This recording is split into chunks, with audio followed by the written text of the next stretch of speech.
С каждым годом в Беларуси вскрываются все новые ужасающие факты о геноциде белорусского народа. В 2021 году Генеральная прокуратура Беларуси завела уголовное дело. Ведется расследование. А недавно по инициативе прокуратуры Гродненской области в Купаловском вузе началась совместная работа над проектом «Геноцид белорусского народа. Память и боль Гродненской земли». Будущие историки, юристы, журналисты, переводчики присоединились к изучению архивных дел и обнародованию преступлений фашистов. И как итог совместной работы в библиотеке имени Ефима Карского открыли передвижную выставку «Память в сердце стучит».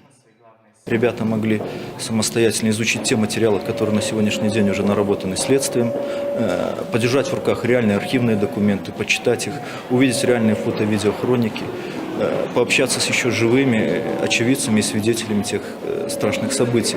Дети очень активно и с большим интересом читают те материалы, которые мы им предоставляем. На основании этих материалов готовят свои доклады, лекции, проводят круглые столы, пишут курсовые работы.